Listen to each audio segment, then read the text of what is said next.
معزز سامعین، حاضرین جمعہ، تمام قسم کی حمد و ثنا، بزرگی اور برتری، عظمت و کبریائی اس مالک مختار رب ذوالجلال کے لیے لائق و زیبا ہے، جس نے ہم سب کو پیدا کیا، زندگی گزارنے کے لیے ہر طرح کی نعمتیں اور سہولتیں عطا فرمائی، اور اپنے آخری رسول جناب محمد رسول اللہ صلی اللہ علیہ وسلم کی امتی بننے کا شرف بخشا۔ اللہ کی حمد و ثنا کے بعد پیش بہادر کو سلام کی ڈالیاں نچھاور ہوں اس ذات مقدسہ مطہرہ اور مبارکہ پر جو ساری کائنات کے لیے رشد و ہدایت بنا کر کے رحمت بنا کر کے بھیجے گئے۔ اللہم صلی وسلم وبارک علیہ۔ خطبہ مسنونہ کے بعد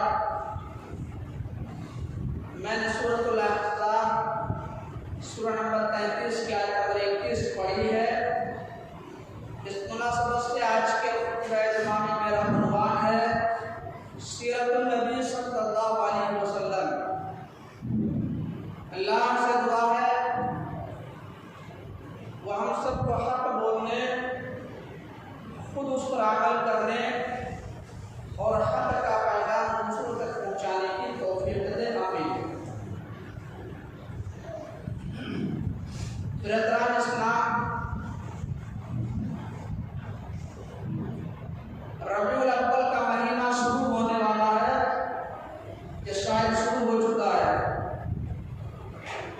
اس مہینے میں محبت رسول کے نام پہ لوگ ایسے ایسے کام کرتے ہیں جن کاموں کا اسلام سے دور دور تک کا کوئی واسطہ نہیں ہے۔ اس لیے میں نے مناسب سمجھا کہ میں نبی صلی اللہ علیہ وسلم کی زندگی کے چند واقعات بیان کر دوں تاکہ لوگوں کو معلوم ہو جائے کہ اللہ کے رسول سے، رسول اللہ صلی اللہ علیہ وسلم سے سچی محبت کا مطلب کیا ہے۔ نبی صلی اللہ علیہ وسلم کی سیرت، آپ کی زندگی کے واقعات کہاں سے شروع کروں، کہاں پہ ختم کروں، کچھ بھی سمجھ میں نہیں آ رہا ہے، کیونکہ نہ ابتدا مل رہی ہے نہ انتہا مل رہی ہے۔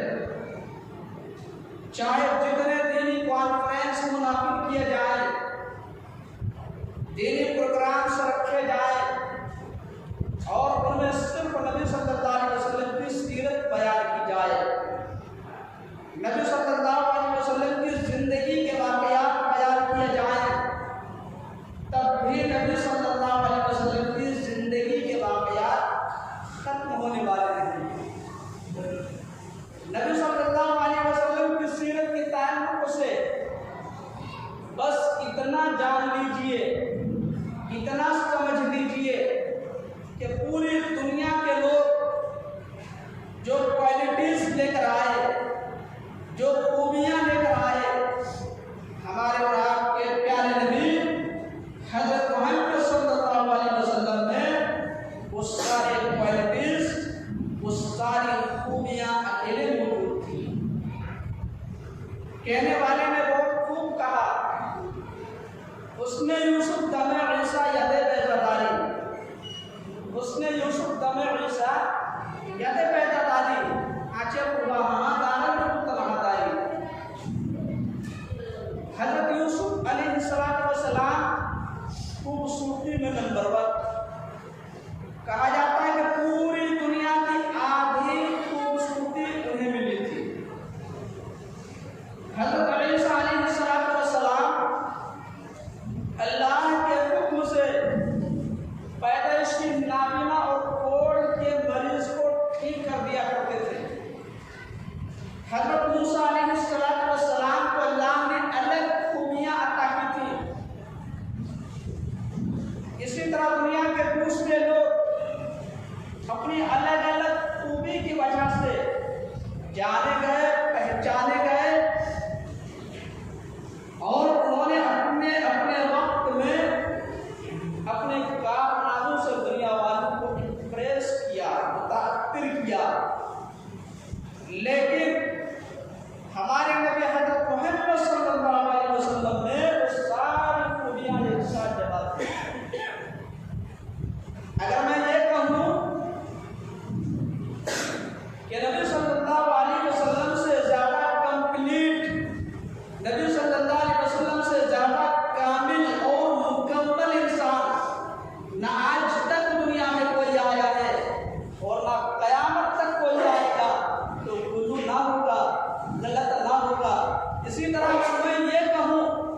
رنگ کا جوڑا پہنے ہوئے تھے۔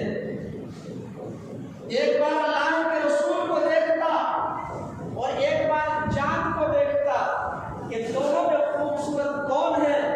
آخر میں اس نتیجے پر پہنچا فَإِذَا هُوَ أَحْسَنُ عِندِي مِنَ الْقَمَرِ کہ اللہ کے رسول صلی اللہ علیہ وسلم تو چاند سے بھی زیادہ خوبصورت ہے۔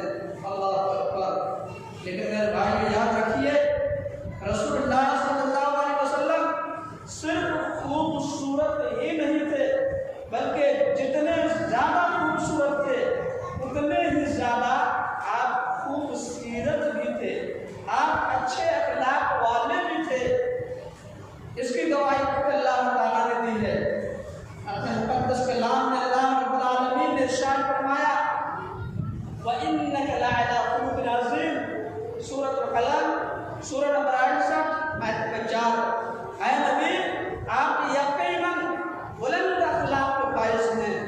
اسی طرح یہ بات یاد رکھیے اللہ کے رسول صلی اللہ علیہ وسلم کا اخلاق اصولی تھا، ہمارا اور آپ کا اخلاق مطلبی ہے۔ مطلب ہے تو سٹ گئے یا سٹے ہوئے ہیں، مطلب ختم تو ہٹ گئے، بولی چالے بند، سلام کلام بند۔ اگر مطلب ختم تو سب کچھ ختم، لیکن اللہ کے رسول صلی اللہ علیہ وسلم ایسے نہیں تھے۔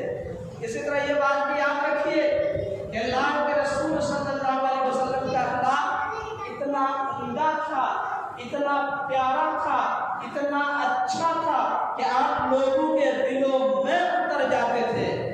اور ہمارا اور آپ کا اخلاق ایسا ہے کہ ہم لوگوں کے دلوں سے اتر جاتے ہیں۔ شاعر نے کہا ظالم سے لیا ظلم کا بدلہ نہ کسی وقت، ظالم سے لیا ظلم کا بدلہ نہ کسی وقت، مارا بھی تو اخلاق کی تلوار سے مارا۔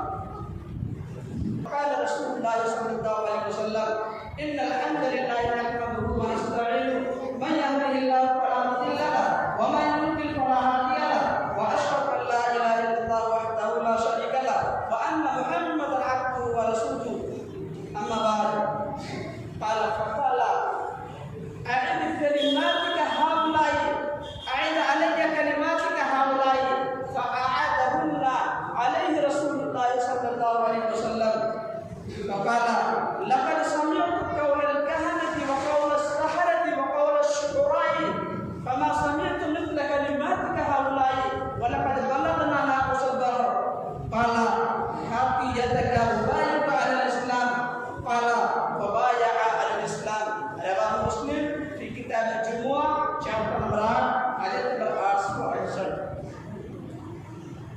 سیدنا عبداللہ بن عباس رضی اللہ تعالی عنہما سے مروی ہے کہ زمال مکہ آیا، ایک آدمی کا زمال نام تھا، وہ مکہ آیا اور وہ اسد شروعہ کا رہنے والا تھا۔ یمن میں ایک قبیلہ تھا اسد شروعہ وہیں کا رہنے والا تھا، وہ جہاں ٹوک بھی جانتا تھا۔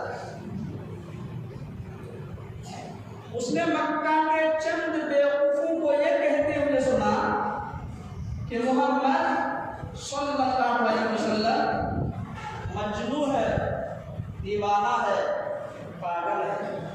میرے بھائیوں جو لوگ حق پر ہیں انہیں گھبرانا نہیں چاہیے۔ آپ غور کیجئے جب نبی صلی اللہ علیہ وسلم کے خلاف پروپیگنڈے پھیلائے گئے، جب نبی صلی اللہ علیہ وسلم کے خلاف سازشیں رچی گئی، جب نبی صلی اللہ علیہ وسلم پہ جھوٹ بولا گیا، جب نبی صلی اللہ علیہ وسلم کو مجنون کہا گیا، جب نبی صلی اللہ علیہ وسلم کو دیوانہ بتایا گیا، جب نبی صلی اللہ علیہ وسلم کو پاگل کہا گیا، تو ہم اور آپ کس کھیت کی مولی ہیں؟ کیا ہمیں چھوڑ دیا جائے گا؟ کیا ہمیں کچھ نہیں کہا جائے گا؟ جی نہیں، ایسا ہرگز نہیں۔ کفار مکہ، مشرکین مکہ نبی صلی اللہ علیہ وسلم کے خلاف افواہ پھیلایا کرتے تھے۔ اسی طرح آج بھی لوگ حق پہ جو لوگ چل رہے ہیں یا حق کا پیغام لوگوں تک پہنچا رہے ہیں، اسلام صحیح اسلام کیا ہے وہ لوگوں کے سامنے پیش کر رہے ہیں، تو لوگ ان کے خلاف بھی پروپیگنڈا پھیلا رہے ہیں، ان پر بھی بے بنیاد الزامات لگا رہے ہیں، ان پر بھی جھوٹ بول رہے ہیں، ان کے خلاف بھی سازشیں رچ رہے ہیں۔ مولانا جرجیس اس کی زندہ مثال ہے۔ مولانا جرجیز اس کی زندہ مثال ہے۔ میں نے اپنی زندگی میں اتنا نڈر، اتنا بےباک اور اتنا حق کو عالم نہیں دیکھا، حق بولنے والے عالم، لیکن ان کے خلاف سازش رچی گئی، ان پہ جھوٹ بولا گیا اور جھوٹ بول کر کے انہیں جیل میں ڈال دیا گیا۔ اسی طرح یوپی کے اندر مولانا عامر کلیم صدیقی حفظہ اللہ حق کا پیغام لوگوں تک پہنچا رہے تھے، صحیح اسلام کیا ہے وہ لوگوں کے سامنے پیش کر رہے تھے، لوگوں کو یہ بتا رہے تھے کہ اسلام کیا چیز ہے، اسلام لوگوں سے کیا کہتا ہے، اسلام کس طریقے سے امن و شانتی کی دعوت دیتا ہے، یہی سب بتا رہے تھے۔ ان پر بھی جھوٹ بولا گیا، ان پر بھی کارروائی کی گئی، ان کے خلاف بھی سازشیں رچی گئی اور انہیں بھی جیل میں ڈال دیا گیا۔ اسی طرح ڈاکٹر ذاکر نائک، ان کو کون نہیں جانتا، پوری دنیا جانتی ہے ان کو، ان کے خلاف بھی سازشیں رچی گئی، ان پر بھی جھوٹ بولا گیا، ان پر بھی بے بنیاد الزام لگایا گیا۔ یہ تو اللہ کا فضل ہے، اللہ کا کرم ہے کہ جب انڈیا کے اندر ان کے خلاف کارروائی چل رہی تھی تو اس وقت وہ انڈیا میں موجود نہیں تھے، اگر ہوتے تو آج وہ جیل میں ہوتے۔ میرے بھائیوں، اگر وہ انڈیا کے اندر ہوتے تو آج وہ جیل میں ہوتے۔ تو ایسے تمام لوگوں کی اگر ہم اور آپ مدد نہیں کر سکتے ہیں جنہوں نے حق کے لیے آواز بلند کی لیکن انہیں جیل میں ڈال دیا گیا یا انہیں بائیکاٹ کر دیا گیا، انہیں جلا وطن کر دیا گیا، ایسے تمام لوگوں کے لیے ہم صرف دعا ہی کر سکتے ہیں۔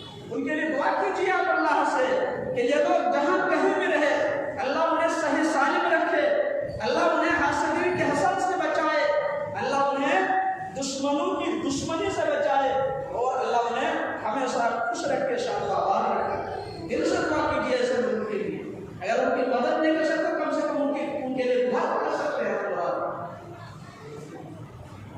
اسی طرح اور بھی لوگ افواہیں پھیلا رہے ہیں ہمارے خلاف کہ یہ لوگ تو اماموں کو نہیں مانتے، یہ لوگ تو اولیاء کو نہیں مانتے، یہ لوگ تو صحابہ کو نہیں مانتے، یہ لوگ تو نبی کو نہیں مانتے۔ اب کچھ دن کے بعد یہ افواہ بھی پھیلا دیں گے کہ یہ لوگ اللہ کو بھی نہیں مانتے۔ آپ دیکھ لیجیے گا، یہ ضرور ہو کر رہے گا، حالانکہ وہ لوگ خود صحیح نہیں ہے، ان کا عقیدہ صحیح نہیں ہے، ان کا ہر عمل نبی صلی اللہ علیہ وسلم کی سنت کے خلاف ہے، وہ سر سے لے کر کے پیر تک شرک کی غلاظتوں میں ڈوبے ہوئے ہیں، وہ بدعت و خرافات کے رسیاں ہیں، لیکن وہ دوسروں پہ کیچڑ اچھالتے رہتے ہیں، دوسروں کو گالیاں دیتے رہتے ہیں، دوسروں کو برا برا کہتے رہتے ہیں۔ لیکن میرے بھائیوں، ایک دن آئے گا، ایک دن آئے گا، وہ دن انصاف کا دن ہوگا، ایسے تمام لوگوں کے ساتھ انصاف ہوگا جنہیں دنیا میں ستایا جا رہا ہے، جنہیں پریشان کیا جا رہا ہے، حق بولنے کے لیے جن کے خلاف سازشیں چل رہی ہیں، ان کے ساتھ انصاف ہوگا، اور جو لوگ ایسے حرکتیں کر رہے ہیں انہیں بھی ان کے کیے کا مزہ ضرور چکھایا جائے گا، وہ دن ضرور آئے گا۔ بریان مکہ والوں نے نبی صلی اللہ علیہ وسلم کے خلاف افواہ پھیلا دی کہ محمد کے ساتھ کوئی مسئلہ ہے، صلی اللہ علیہ وسلم محمد پر کچھ اثر ہو گیا۔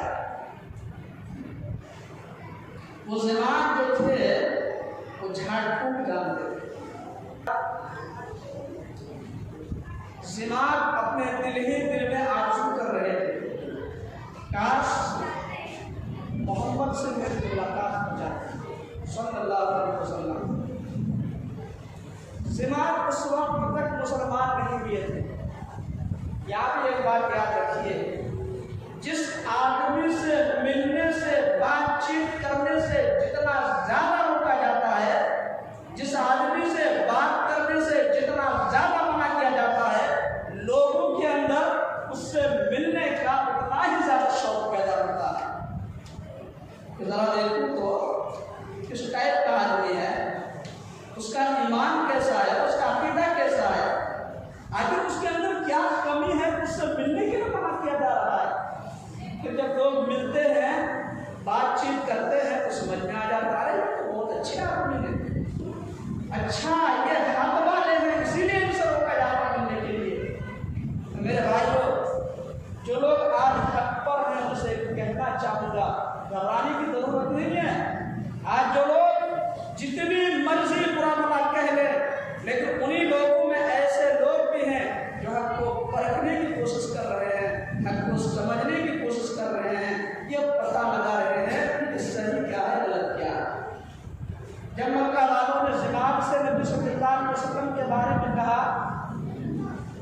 دیوانہ ہے، وہ تو مجنون ہے، وہ تو پاگل ہے۔ تو جناب کے اندر خلبلی مچ گئی کہ آخر یہ محمد ہے کون صلی اللہ علیہ وسلم؟ یہ تو بڑے دلچسپ آدمی معلوم ہو رہے ہیں، اس سے ضرور ملنا چاہیے۔ دل میں خواہش کی ملاقات ہو گئی، نبی سے ملاقات ہو گئی۔ ملاقات ہوتے ہی کہا یا محمد انی ارقی من هذه الريح، محمد صلی اللہ علیہ وسلم سنا ہے کہ آپ پر کچھ اثر ہو گیا، آپ کے ساتھ کوئی مسئلہ ہے، میں جھاڑ پھونک جانتا ہوں، اگر اجازت ہو تو جھاڑ پھونک کر دوں۔ ہم اور آپ ہوتے تو ایک دو ہاتھ لگا دیے ہوتے۔ ارے کیا میں تمہیں پاگل نظر آ رہا ہوں کہ تم مجھ پہ جھاڑ پھونک کرے گا؟ لیکن وہ تو نبی صلی اللہ علیہ وسلم تھے جو سب سے اچھے اخلاق والے انسان ہیں۔ جیسے اس نے یہ کہا، اللہ کے رسول صلی اللہ علیہ وسلم نے یہ پڑھ کے سنا دیا، ان الحمد للہ نحمدہ ونستعینہ من یہدہ اللہ فلا مضل لہ ومن یضلل فلا ہادی لہ واشہد ان لا الہ الا اللہ وحدہ لا شریک لہ وان محمدا عبدہ ورسولہ۔ جناب نے جیسے کہا کہ آپ پر کچھ اثر ہو گیا ہے کیا، آپ کے ساتھ کوئی مسئلہ ہے کیا، نبی صلی اللہ علیہ وسلم نے یہ پڑھ کے سنا دیا کہ ساری تعریفیں اللہ کے لیے ہیں، محمد صلی اللہ علیہ وسلم اس کے بندے اور اس کے رسول ہیں۔ جماعت نے کہا اسے دوبارہ پڑھ، نبی صلی اللہ علیہ وسلم نے دوبارہ پڑھ دیا۔ جماعت نے پھر کہا پھر سے پڑھیے، نبی صلی اللہ علیہ وسلم نے پھر سے پڑھ دیا۔ اس نے نبی صلی اللہ علیہ وسلم نے 3 مرتبہ پڑھوایا، نبی صلی اللہ علیہ وسلم نے 3 مرتبہ پڑھ دیا۔ جب نبی صلی اللہ علیہ وسلم 3 مرتبہ پڑھ دیے، 3 بار پڑھ دیے تو دماغ کے دماغ کی بتی جل گئی۔ میرے بھائیوں، ہمیں اور آپ کو بھی وہی اخلاق اپنانا پڑے گا، تب ہم صحیح اسلام لوگوں کے سامنے پیش کر سکتے ہیں۔ آج اسلام سے لوگ بدگمان کیوں ہیں؟ کیونکہ ہمارا کیریکٹر صحیح نہیں ہے، اسی لیے آج لوگ اسلام سے بدگمان ہیں، ہم سے بدگمان ہیں۔ تو میرے بھائیوں، وہ بھی ہمیں اپنے اندر پیدا کرنا ہوگا، تب جا کر کے اسلام کا پیغام ہم لوگوں تک پہنچا سکتے ہیں۔ آج افسوس کے ساتھ کہنا پڑتا ہے کہ ہمارا اخلاق ایسا بن چکا ہے کہ ہم غیر مسلموں کے دلوں میں جگہ کیا بنائیں گے، ہم تو مسلمان بھائیوں کے دلوں سے اترے ہوئے، یہ حال ہے ہمارا۔ جماعت نے کہا کہ میں جادوگروں کو جانتا ہوں، میں شاعروں کو جانتا ہوں، میں ٹونا ٹوٹکا کرنے والوں کو جانتا ہوں، میں ہاتھ کی لکیر دے کر قسمت کے حالات کو بتانے والوں کو جانتا ہوں، ان میں سے کسی کی بات میں ایسا اثر نہیں، ایسا دم نہیں جو آپ کی باتوں میں ہے۔ آپ کی بات سمندر کی گہرائی میں جا رہی ہے، اس لیے آپ ہاتھ آگے بڑھائیے، میں مسلمان ہونا چاہتا ہوں۔ اللہ اکبر۔ میرے بھائیوں ذرا سوچئے، گئے تھے نبی صلی اللہ علیہ وسلم کا علاج کرنے، لیکن الحمدللہ اپنا علاج کر لیے، یعنی مسلمان ہو گئے۔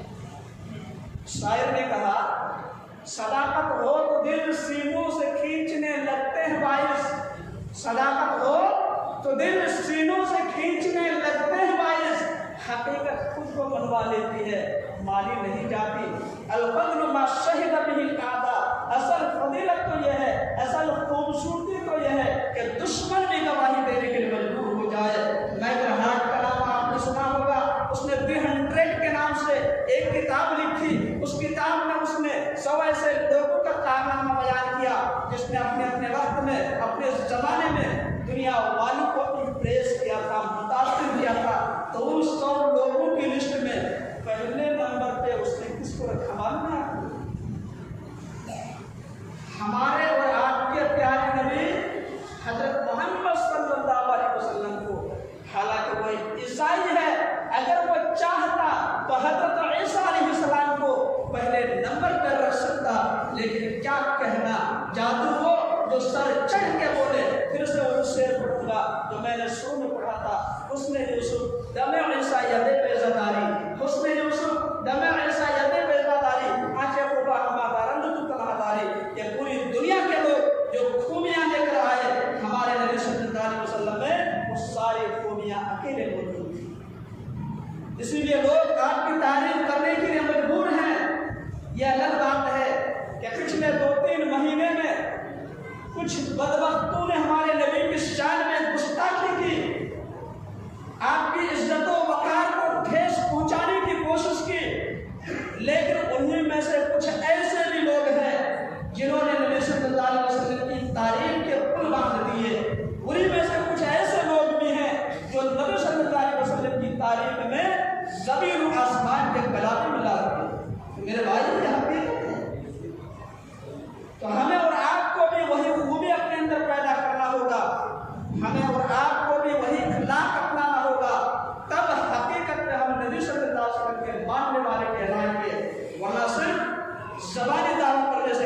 نہیں چلے گا۔ نبی صلی اللہ علیہ وسلم کا نام آتا ہے تو انگوٹھا چوم لیتے ہیں اور نبی صلی اللہ علیہ وسلم کا فرمان آتے ہی گھوم جاتے ہیں۔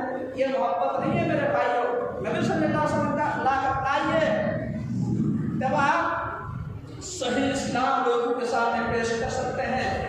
اسلام اپنے ماننے والوں سے کیا مطالبہ کرتا ہے، اسلام کی کیا تعلیمات ہیں، وہ آپ لوگوں کے سامنے تبھی پیش کر سکتے ہیں جب تک خود اپنے آپ کو صحیح نہیں کر لیں گے۔